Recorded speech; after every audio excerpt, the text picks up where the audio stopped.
David Brewster here again with another episode of Chordplay, and this is the chords of Andy Summers. And Andy Summers of the Police is a very influential and important guitarist for a number of reasons.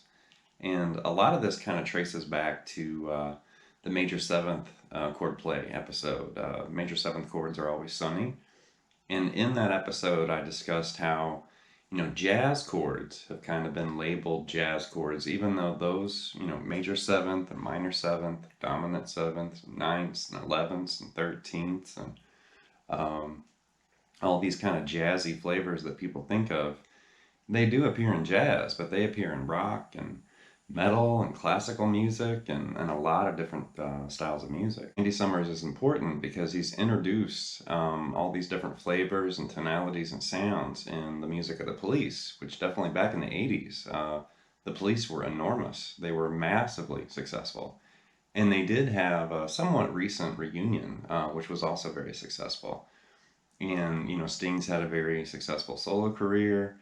And Andy himself, he studied classical guitar and composition at California State University, before the Police. And then he worked with Soft Machine and a bunch of, other groups, kind of finding his way. And then he found Stuart Copeland and Sting. The first example here is from the song Walking on the Moon, and this features a D minor 11, and it has a very distinct kind of sound. And it leads off with Sting's bass part, which you'll hear this kind of legato movement, from C to D, something like that. And as soon as you hear Sting play that, then Andy answers that with this D minor 11 chord.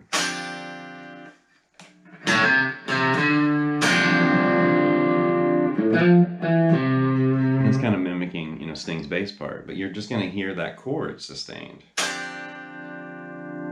That's a D minor 11. Very common in jazz.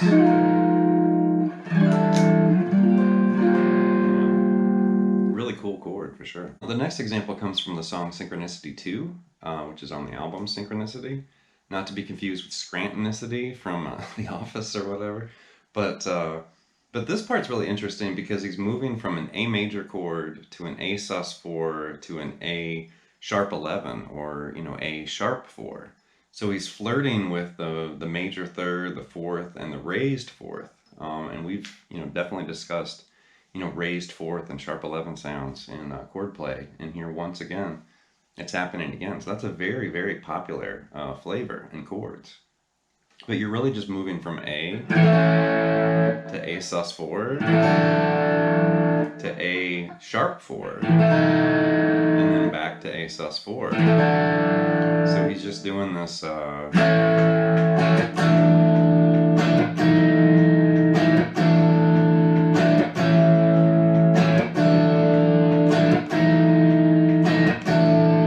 then he starts double picking through this little D minor 7 shape. And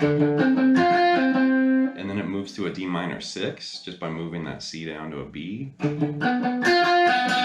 And double picking is actually a very interesting technique. It's really good for developing, stronger picking and a more controlled picking technique.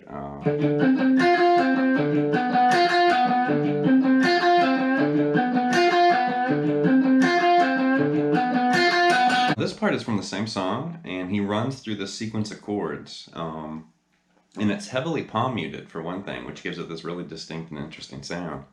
And it's busy, and he's arpeggiating through these chords. And it's really cool.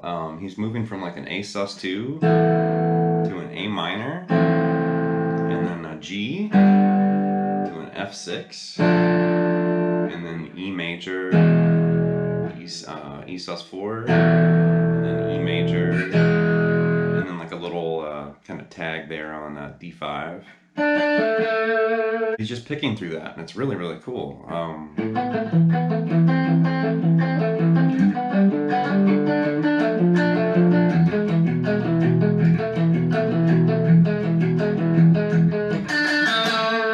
And it's really, really interesting. It's simple. It's, built around basic chords, but the way he's, orchestrated the part and put it together, makes it very challenging. It's a great picking workout and warm up. Another area of Andy's, chord vocabulary and guitar approach and musical approach is his exploration and discovery of add 9 chords and sus2 chords. It's very, very common sound in his music, but you can hear this filter out in a lot of music, especially music that was influenced by the Police or influenced by Andy Summers. And you have to remember that the Police were huge. There was a time period in the 80s, they were the most popular band in the world. The important thing to remember there is their influence. They were on the radio. They were very respected. They were, very successful at that time. And, a lot of musicians that were around at that time that were either, up and coming or even on the scene, they took notice and they immediately noticed what the Police were doing. And they kind of borrowed, ideas. They started stealing chords. They started to, drummers started to kind of play like Stewart. Guitarists started to sound like Andy Summers. Vocalists and bassists started to mimic Sting. So, historically in music, anytime somebody does something a little bit different or new, it seems like everybody and their grandma comes running in and they pick it apart and steal as much as they can, and then they go off and do their own version of it. There seems to be a little confusion over, is it an add 9 chord? Is it a sus2 chord? And I have seen add 2 as well out there. So in my musical world, like how I like to structure things and label things and terminology, I like to keep sus chords and add chords separate, even though they're normally involving, the same notes. Whether it's seconds and ninths or fourths and 11ths. The big thing there with sus chords is you're replacing the third. So let's just look at like a basic chord like D major. There's D, F sharp, and A in that chord. But if we replace the third, which is that F sharp, and we either, add the G, or we take those two notes away on the high E string and play an E, and then that becomes a sus chord. So we're getting rid of the third. We keep that third in the chord, but then we add, the second or the ninth.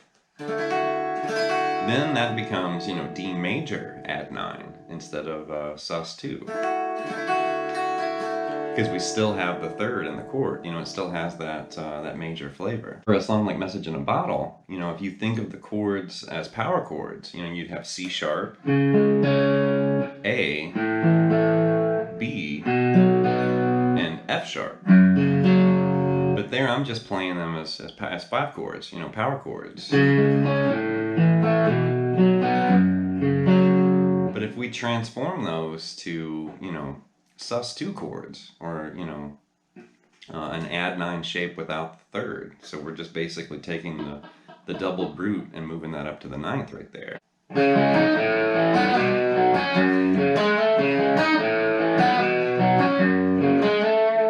Really cool sound, and it's a very, very popular and famous song too. Now if we convert those sus2 shapes into full chords, we could look at a song like Every Breath You Take, which is also a very famous and popular song from the Police, and that's going to have an A major or A add 9 and also an F sharp minor add 9. So I know when I first learned this song, it kind of freaked my hand out. It kind of cramped my fingers up a little bit because I was not used to stretching that far. So if you really want a good kind of stretching workout or a good warm-up song, just kind of using chords, just cue up Every Breath You Take and sit there and play along through the whole song. And I guarantee when you get done, you'll feel it in your forearm and your wrists. Like, whoa, it's like, it's like a workout, big time, to just sit there and lock into those chords and play 3.5, 4 minutes of a song that way. That's really hard. And there's a few breaks, where he's sustaining chords.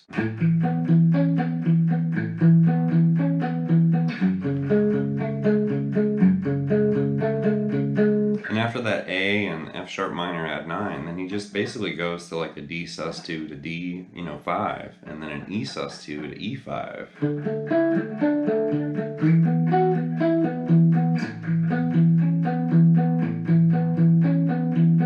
Another big thing with that song is a very firm, kind of palm mute there on those chords. It gives it that very interesting kind of abrupt sound.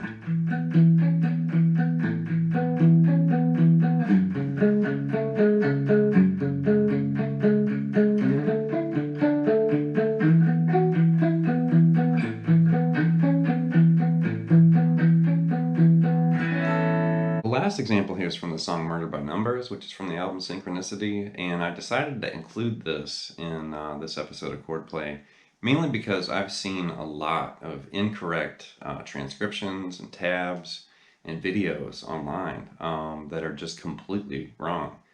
And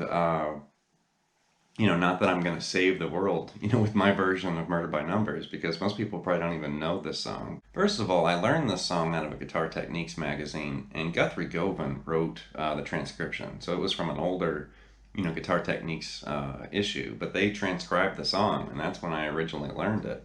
And that was quite a long time ago. That was like the late 90s, I believe. It might have been like early 2000s. I can't really remember the issue. The other evidence that I can support with this arrangement is there is a video of the Police. It's like a live bootleg on YouTube, and they play this song, and you can search for it. I think it's from '83, and the camera angle's not the greatest, but right when Andy starts playing the guitar part, the camera just goes right to him, and you can see his hands. You can see he's in open position. He's not up here somewhere. He's right here. And then of course the camera kind of pans away, but you get a glimpse of where his hand is when he starts the song. And it's basically the exact same way that Guthrie had it in the magazine. So I trust that. I used my eyes, and I also used a transcription, written by a bona fide guitar god, so I'm gonna be pretty comfortable with the fact that this is probably right. In my personal opinion, Murder by Numbers is definitely one of the Police's jazziest moments. Like this is pretty heavy stuff, as far as, chords and understanding what's going on. And I don't mean heavy like Slayer. I just mean heavy as in you really got to think about what's going on here. He basically starts it with this slide, and then he pulls off to the low open E string, and then moves to an E minor 7 right here in open position. Something like this. Okay. And then the chord is going to move to an F sus4 over A. There he's basically playing the open A string, the 3rd fret on the G, and then the 1st fret on the B and the high E, which is a very ugly chord. You have this. And then it's going to move to a B7 sharp 9, like the Hendrix chord. But then he plays the open high E string, so that would be a sharp 11, in the key of B right there. And then it moves to what, a B flat major 7 sharp 11. So he kind of has this really interesting little part.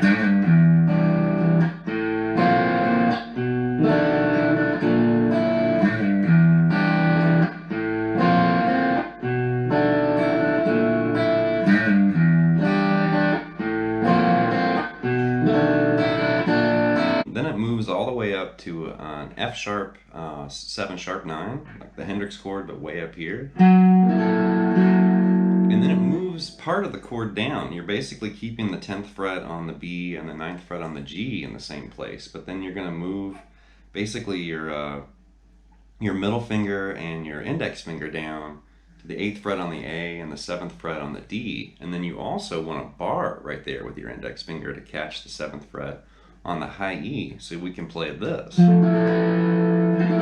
Really interesting chord. That's an F major 7 sharp 11. Really cool. And then right there it just moves to a B minor 7. But put all that together,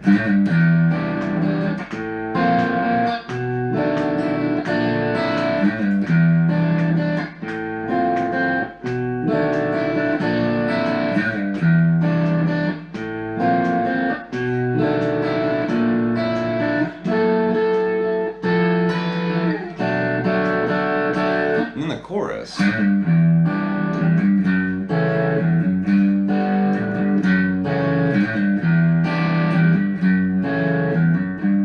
there he's really just playing with E minor 7, F sharp minor 7, and G. That's going to wrap up this episode of Chordplay, looking at Andy Summers and some of the music from the Police, some of the interesting chords you can uncover in their music.